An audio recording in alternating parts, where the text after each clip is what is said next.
ನಮಸ್ಕಾರ ಎಲ್ಲರಿಗೂ, welcome back to one more blog. ತಾವೆಲ್ಲ ಚೆನ್ನಾಗಿದ್ದೀರಾ ಅಂತ ಅಂದ್ಕೊಂಡು ಈ ಬ್ಲಾಗ್ನ ಶುರು ಮಾಡ್ತಾ ಇದ್ದೀನಿ. ಕಳೆದ ಬ್ಲಾಗಲ್ಲಿ ನಮ್ಮ ಮಾವನ ಬಗ್ಗೆ ಕೆಲವು ಮಾತುಗಳನ್ನು ನಾನು ನಿಮ್ಮ ಜೊತೆ ಶೇರ್ ಮಾಡ್ಕೊಂಡಿದ್ದೆ.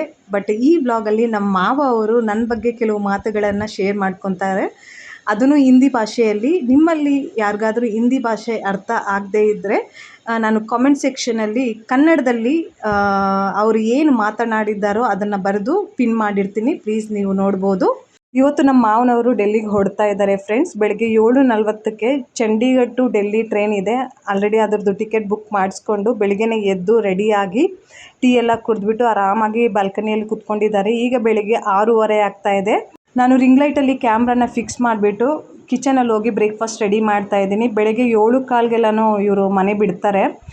7:40ಕ್ಕೆ ಟ್ರೈನ್ ಇರೋದು, ಸೊ ಅದಕ್ಕೆ 7:15ಗೆ ಮನೆ ಬಿಡ್ತಾರೆ. ನಮ್ಮ ಮನೆಯಿಂದ ಚಂಡೀಗಢ ರೈಲ್ವೆ ಸ್ಟೇಷನ್ಗೆ ಜಸ್ಟ್ 15 to 20 ಮಿನಿಟ್ಸ್ ಆಗುತ್ತೆ ಫ್ರೆಂಡ್ಸ್. ಬೆಳಗಿನ ಜಾವ ಅಷ್ಟೇನು ಟ್ರಾಫಿಕ್ ಇರೋದೇ ಇಲ್ಲ, ಸೊ 15 to 20 ಮಿನಿಟ್ಸಲ್ಲಿ ರೀಚ್ ಆಗಿಬಿಡ್ತಾರೆ. ಇನ್ನು ನಿಮ್ಮಲ್ಲಿ ಕೆಲವರು ಕೇಳ್ಬೋದು, ಏನಕ್ಕೆ ನಿಮ್ಮ ಮಾವ ಇಷ್ಟು ಬೇಗ ಹೊರಡ್ತಾ ಇದ್ದಾರೆ, ಕೆಲವು ದಿನ ನಿಮ್ಮ ಮನೇಲಿ ಇಟ್ಕೋಬೋದಲ್ವಾ ಅಂತ ಹೇಳಿ. ಸೊ ಅದಕ್ಕೆ ಮೊದಲೇ ನಾನು ಉತ್ತರ ಕೊಟ್ಬಿಡ್ತೀನಿ ಫ್ರೆಂಡ್ಸ್. ಆ್ಯಕ್ಚುಲಿ ನಮ್ಮ ಮಾವ ಅವ್ರನ್ನ ಎಷ್ಟು ರಿಕ್ವೆಸ್ಟ್ ಮಾಡಿಕೊಂಡ್ರು ಅವ್ರು ಇರೋದೇ ಇಲ್ಲ. ಯಾಕೆ ಅಂದರೆ ಅವ್ರಿಗೆ ಒಂದು ಕಡೆ ಕುತ್ಕೊಂಡಿರೋದಕ್ಕೆ ಇಷ್ಟ ಆಗಲ್ಲ. ಪೂರ್ತಿ ದಿನ ಅಲ್ಲಿ ಇಲ್ಲಿ ಸುತ್ತಾಡಿಕೊಂಡು ಏನಾದರೂ ಒಂದು ಕೆಲಸ ಮಾಡ್ತಾನೆ ಇರಬೇಕು. ಡೆಲ್ಲಿಯಲ್ಲಿರುವ ನಮ್ಮ ಮನೆ ಹತ್ರ ಒಂದು ಗುರುದ್ವಾರ ಸಾಹಿಬ್ ಇದೆ. ಆ ಗುರುದ್ವಾರ ಸಾಹಿಬಲ್ಲಿ ನಮ್ಮ ಮಾವನವರು ಕಮಿಟಿ ಮೆಂಬರ್ ಆಗಿದ್ದಾರೆ. ಸೊ ಕಮಿಟಿ ಮೆಂಬರ್ ಅಂದರೆ ಅದು ಇದು ರೆಸ್ಪಾನ್ಸಿಬಿಲಿಟೀಸ್ನ ಅವ್ರಿಗೆ ಕೊಡ್ತಾ ಇರ್ತಾರೆ. ಸೇವೆಗಳದ್ದು ಆಗಿರ್ಬೋದು, ಇಲ್ಲಾಂದರೆ ಹಣಕಾಸಿನ ವಿಚಾರದಲ್ಲಾಗಿರ್ಬೋದು ಇವರು ತುಂಬ ಪಾರ್ಟಿಸಿಪೇಟ್ ಮಾಡ್ತಾ ಇರ್ತಾರೆ.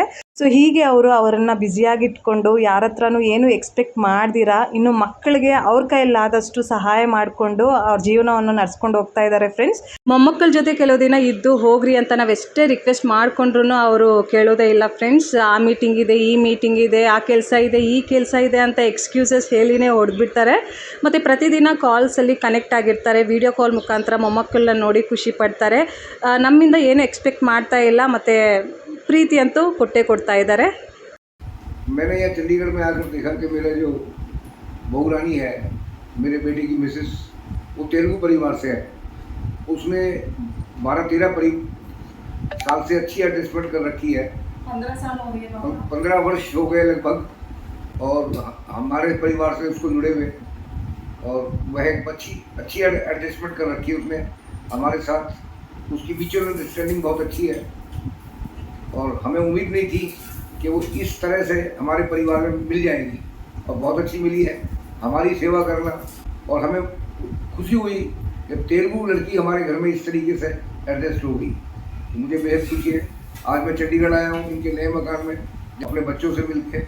2 मेरे पोते हैं, एक मेरा ग्रैंडसन जो पढ़ रहे हैं, एक अच्छे बहुत स्कूल में डाला है, Vyas public school, Sutlej public school में एजुकेट कर रहा है, जो यहाँ के पंजाब के पंजाब और हरियाणा के 10 टॉप स्कूलों में है। मुझे देखकर बहुत खुशी हुई। और मेरा जो पौत्र है मनराज, बहुत अच्छा एक फुटबॉल का प्लेयर भी है। इसका श्रेय मैं अपनी बहुरानी को देता हूँ, भारती कौर को, जो एक जिसने उसको इस मंजिल पर पहुँचाया। मैं कल उसका स्कूल देख के आया तो मुझे बेहद खुशी हुई, बहुत डिसिप्लिन था। तो मुझे इतनी खुशी है कि बहुत खुश है। आज मुझे एक अपने परिवार को देखकर, अपने बच्चों को देखकर, जो चीज़ मुझे मेरे पिताजी से मुझे विरासत में मिली थी, मैंने अपने पुत्र को सौंपी, और मेरे पुत्र ने अपने बच्चों को एक अच्छी एजुकेशन देकर, अच्छी तरीके से रख के, एक शिक्षा को मेन आधार मानकर वो आगे बढ़ रहे हैं। और शिक्षा के बिना आदमी अधूरा है। तो मैं बहुत अत्यंत प्रसन्न हूँ। आगे भी ये अच्छे इसी तरह रहेंगे। मैं अपना आशीर्वाद दे रहा हूँ इन्हें, और अच्छी तरीके से मैं खुश हूँ, बहुत मैं खुश हूँ। अब मेरी एक शताब्दी एक्सप्रेस में मेरे बेटे ने टिकट बुक कराई है, और मेरी बहुरानी ने, भारती कौर ने, मुझे पराठे बना के दे रही है।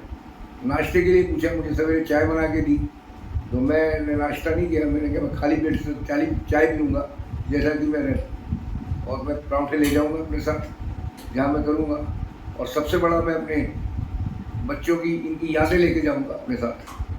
जो एक नई जगह जाके, एक नए उसमें आके इन्होंने, यहाँ पर भी एक बहुत अच्छी कॉलोनी में रह रहे हैं, ये एक पॉश कॉलोनी में रह रहे हैं चंडीगढ़ के। और मेरे दोनों पौत्रों को पढ़ाना, इसका श्रेय मैं अपनी भारती कौर को देता हूँ। तेलुगु लड़की होने के बाद इतना उसने हमें समझा, वो एक बधाई के पात्र है। और इसका चैनल है भारती कौर ब्लॉग, उसके लिए बेस्ट विशेस। भारती कौर ने एक अपना यूट्यूब चैनल चला रखा है, तो आप उसको सब्सक्राइब करें, लाइक करें और अपना कोई कमेंट्स भी दें। ऐसा नहीं है, मैं खुद गुरुद्वारे का एक कमेटी मेंबर हूँ, तेलीवाड़ा गुरु सिंह सभा का कमेटी मेंबर हूँ। ये मेरे दसम पातशाह बाबा जी की हमारे ऊपर पूरा आशीर्वाद है। ये जो हम मेरे बच्चे आगे बढ़ रहे हैं, मेरी बहू रानी आगे बढ़ रही है, पूरे परिवार को लेकर चलती है।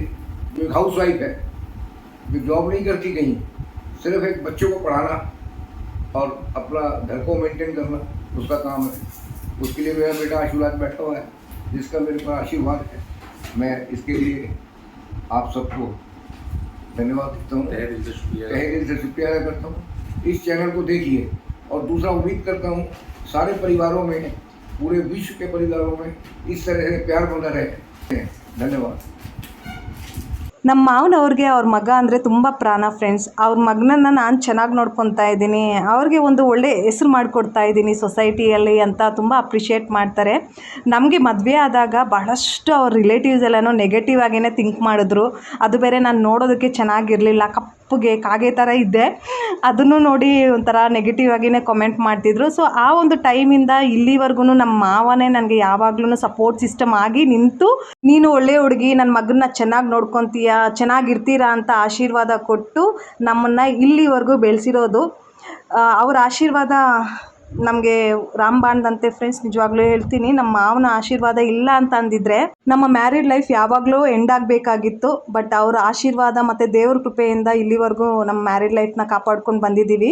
ಇವಾಗ ಬಹಳಷ್ಟು ಅವ್ರ ರಿಲೇಟಿವ್ಸ್ ಎಲ್ಲನೂ ನಮ್ಮ ಜೊತೆ ಮಾತಾಡ್ತಾರೆ, ರೆಸ್ಪೆಕ್ಟ್ ಕೊಡ್ತಾರೆ, ನಮ್ಮ ಮನೆಗೆಲ್ಲನೂ ಬರ್ತಾರೆ. ನಾನು ಆ್ಯಕ್ಚುಲಿ ಕೆಲವ್ರನ್ನ ವ್ಲಾಗ್ಸ್ ಮುಖಾಂತರ ತೋರಿಸಲ್ಲ, ಕೆಲವ್ರನ್ನ ತೋರಿಸ್ತೀನಿ. ಕಾಲಕ್ಕೆ ತಕ್ಕಂತೆ ನಮ್ಮನ್ನು ನಾವು ರೂಪಿಸ್ಕೊಂಡು ಜೀವನದಲ್ಲಿ ಮುಂದೆ ಸಾಕ್ತಾ ಇದ್ರೇ ಎಲ್ಲರೂ ನಮಗೆ ರೆಸ್ಪೆಕ್ಟ್ ಕೊಡೋದು. ಇಲ್ಲ ಅಂತ ಅಂದರೆ ಯಾರೂ ನೋಡೋದೇ ಇಲ್ಲ, ಸ್ಪೆಷಲಿ ನಮ್ಮ ಸ್ವಂತದವರೇ ನಮ್ಮನ್ನು ನೋಡೋದಿಲ್ಲ, ಮಾತಾಡಿಸೋದಿಲ್ಲ.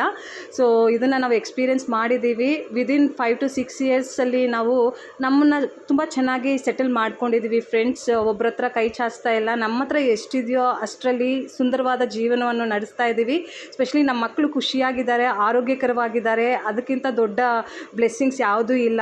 ನಾವು ಯಾವ ರೀತಿ ಮಕ್ಕಳಿಬ್ಬರನ್ನ ಬೆಳೆಸ್ತಿದ್ದೀವೋ ಅದನ್ನು ನೋಡಿ ಭಾಳಷ್ಟು ಜನ ಶಾಕ್ ಆಗಿಬಿಟ್ಟಿದ್ದಾರೆ. ಯಾಕೆ ಅಂದರೆ ನಾನು ಸೌತ್ ಇಂಡಿಯನ್ ಹುಡುಗಿ, ತುಂಬ ಸಿಂಪಲ್ಲಾಗಿ ಅತ್ತೆ ಮನೆಗೆ ಬಂದವಳು. ಸಿಕ್ಕಿಸಮ್ನ ಅರ್ಥ ಮಾಡಿಕೊಂಡು ಅವ್ರ ಧರ್ಮದ ಪ್ರಕಾರ, ಅವ್ರ ಕಲ್ಚರ್ ಪ್ರಕಾರ ಮಕ್ಕಳಿಬ್ರು ಬೆಳೆಸ್ತಾ ಇದ್ದೀನಿ ಅಂತ ಅನ್ನೋದೇ ಒಂದು ಪ್ರೌಡ್ ಮೂಮೆಂಟು ಫ್ರೆಂಡ್ಸ್. ಡೆಲ್ಲಿಗೆ ಹೋದಾಗ್ಲೆಲ್ಲನೂ ಅಕ್ಕದ ಪಕ್ಕದ ಮನೆಯವರೆಲ್ಲ ಮಕ್ಕಳನ್ನ ನೋಡಿ ಶಾಕ್ ಆಗಿಬಿಡ್ತಾರೆ, ಏನು ಈ ಹುಡುಗಿ ಇಷ್ಟು ಚೆನ್ನಾಗಿ ಬೆಳೆಸ್ಬಿಟ್ಟಿದ್ದಾಳೆ ಅಂತ ಹೇಳಿ. ಒಂಥರ ಖುಷಿ ಆಗುತ್ತೆ. ಸೊ ಇದನ್ನೆಲ್ಲ ನೋಡಿ ನಮ್ಮ ಮಾವ ಯಾವಾಗ್ಲೂ ನಮಗೆ ಅಪ್ರಿಷಿಯೇಟ್ ಮಾಡ್ತಾರೆ, ನಮಗೆ ಸಪೋರ್ಟ್ ಮಾಡ್ತಾರೆ, ನಮ್ಮಿಂದ ಏನು ಎಕ್ಸ್ಪೆಕ್ಟೇಷನ್ ಮಾಡ್ತಿಲ್ಲ.